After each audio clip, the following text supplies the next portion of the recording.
Mukunda jewellery first ever factory outlet jubilee hills branch త్వరలో ప్రారంభం.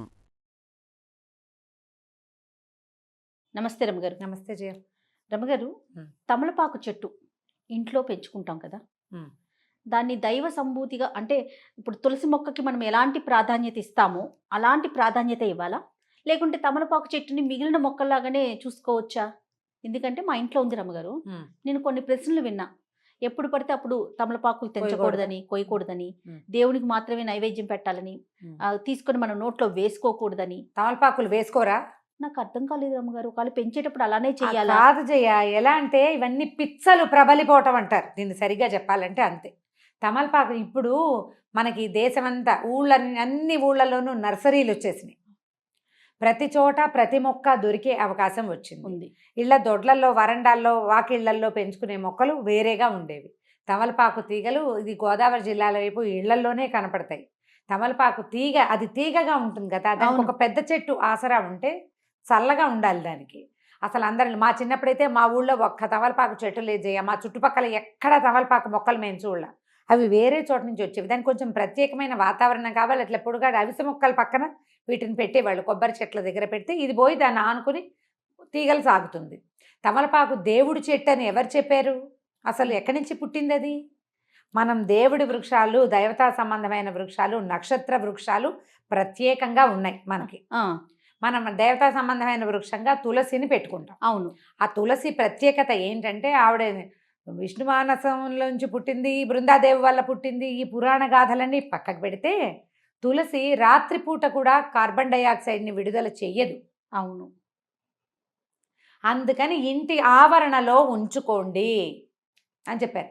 దాన్ని ఎలా చేశారంటే తులసిని ఆవిడ అమ్మ తల్లి కింద, దాన్ని వాడిపోతే కొంపలో ఏదో అయిపోతుంది, కొంప మునిగిపోతుంది సంగతులండి.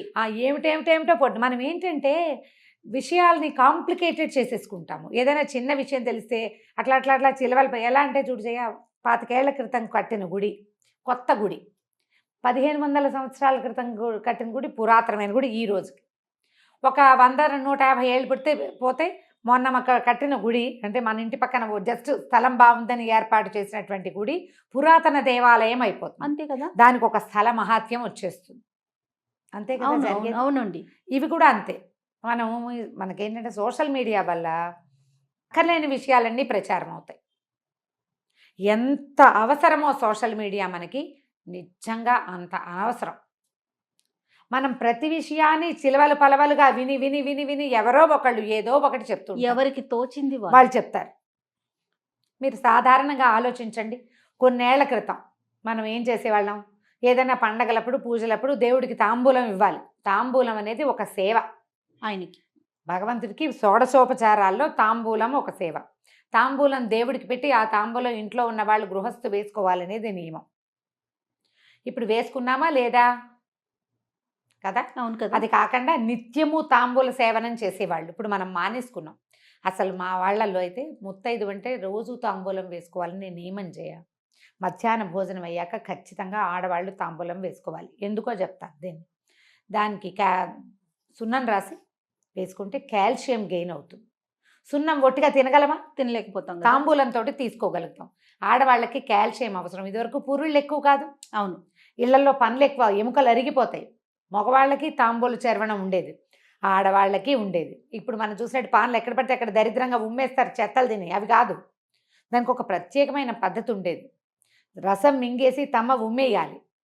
ఆకు మింగకూడదు. మింగరు, ఊట మింగుతారు, అది ఉమ్మేయాలి. దానికి ఇళ్లలో, వాకిళ్లలో ఒక పక్కన ఇలా ఎక్కడ పడితే అక్కడ రోడ్ల మీద తిరిగేవాళ్ళు కాదు కదా, నియమాలు ఉండేవి. డెలివరీ అయ్యాక 11వ రోజు నుంచి ఈ బాలింతరాలు ప్రతిరోజు తాంబూలం వేసుకోవాలి. దాంట్లో ప్రవాళ భస్మమో ముక్తా భస్మం వేసేవారు. అవునవును, నీకు కూడా తెలుసు. అవునండి. మరి ఇప్పుడు దేవుడి ఆకైతే తినకూడదు కదా. మనం మైలలో ఉన్నారు, తినకూడదు. 11వ రోజు నుంచి స్టార్ట్ చేస్తారు. ఈ పిచ్చి మాటలు ఎక్కడి నుంచి పుట్టిస్తారో అర్థం కాదు. ఇళ్లలో పెంచుకోకూడదు, గిల్లకూడదు అనేది అయితే లేనే లేదు. కాకపోతే అందరి ఇళ్లలో ఈ మొక్కలు రావు.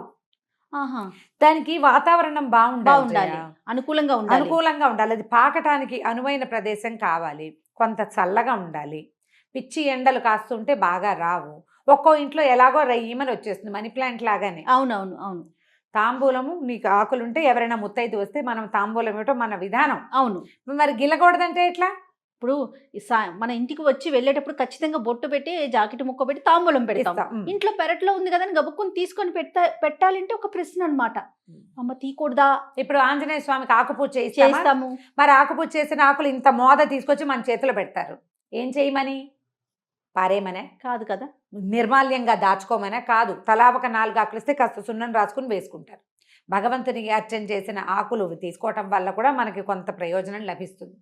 తమలపాకు మనకి ఆరోగ్యదాయిని, అన్నం అరగదీస్తుంది, అవును, గొంతులో ఉన్న కఫాన్ని తొలగిస్తుంది.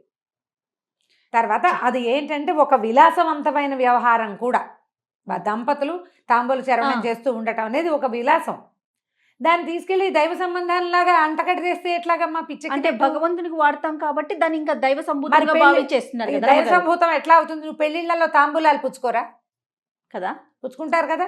పెళ్లిళ్లలో తాంబూలాలు పుచ్చుకుంటారు, పేరెంటాలకు వెళ్తే తాంబూలం ఇస్తారు, ఆడవాళ్ళు తాంబూలాలు వేసుకుంటారు, మగవాళ్ళకి ఇళ్ళీలు వేసుకుంటారు. దేవుడికి పూజ కూడా చేస్తాము.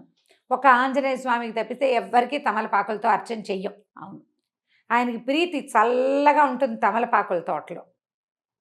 ఆ చల్లదనానికి ఆయన అక్కడ ఉంటాడని చెప్తారు, ఆయనకి ఇష్టమని. దీని దైవాంశ సంభూతంగా భావించి అది ఉంటే సిరి వస్తుంది, అది ఉంటే గ్రహపీడ ఉండదు, ఇలాంటివి మాత్రం నేను వినలేదు, నాకు నమ్మకం లేదు. గ్రహపీడలు అవన్నీ కూడా ఆకుల వల్ల వేటి వల్ల రావు. మన తాలూకు గ్రహాలు మనం పుట్టిన సమయంలో గ్రహాల ఎట్లా ఉన్నాయో దాన్ని బట్టి మనం పెరుగుతున్న కొందికి గ్రహాల ఆనుకూల్యతో ప్రతికూలతో పెరుగుతుంది. అవునవును. మనం వాటి నుంచి తప్పించుకోవాలంటే నీ బుద్ధి మారాలి, నీ విధానం మారాలి. మీ ఇంట్లో ఓ చెట్టు ఉంటే మారదు.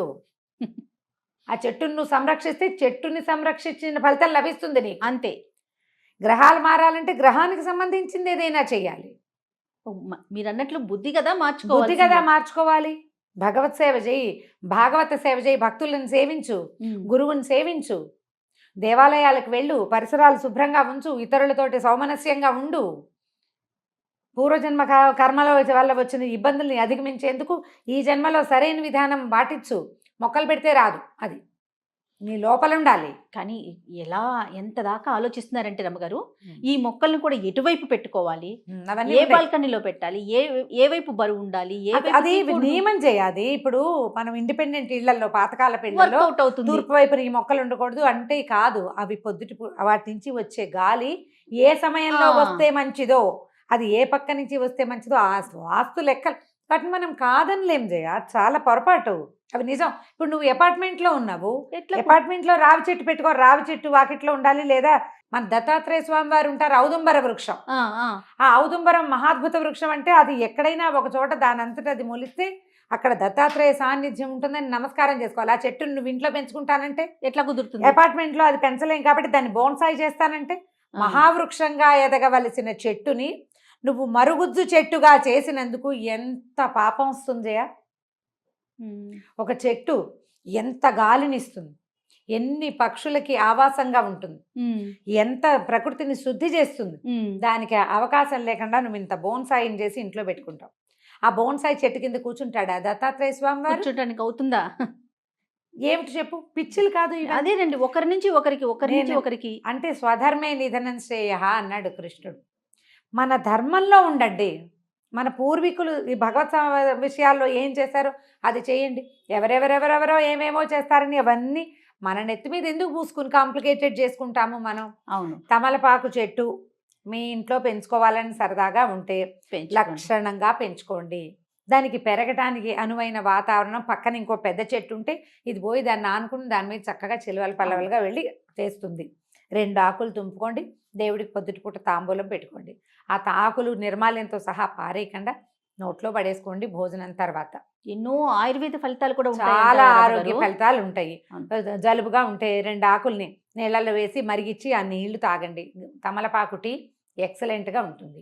చంటి పిల్లలకి కఫం ఉంటే 2 ఆకులు కొంచెం నూనె రాసి పొయ్యి మీద చూపిస్తే మెత్తగా అయిపోతాయి. పిండేసి ఇంత రసం, ఇంతే నేను వేలు చూపిస్తున్నాను, మళ్ళీ పొరపాట్లు చేయకుండా. ఒక పావు చెంచా రసం, ఒక చిటికెడు పంచదార కలిపిస్తే ఫ్లమ్ అంతా బయటకు వచ్చేస్తుంది. ఇలాంటివి చేయండి. ఆయుర్వేద రీత్యా తమలపాకు చాలా మంచిది. భగవంతుడికి కూడా మనం వాడుకుంటాం. గిల్లి శుక్రవారం, శనివారం, మంగళవారం ఏ తప్పు దానికి లేదు. హాయిగా వాడుకోండి. అనవసరంగా ఏవేవో చదివి ఎవరెవరు చెప్పిన మాటలకో లోబడి జీవితాన్ని కాంప్లికేటెడ్గా చేసుకోకండి. మనకున్న కాంప్లికేషన్స్ చాలా చాలు ఎక్కువ. కదా. ఈ అక్కర్లేని పిచ్చాచారాలు ఎందుకు? అన్ని ప్రశ్నలే. ఓకే రమ్య గారు, నమస్తే. నమస్తే చెయ్యి.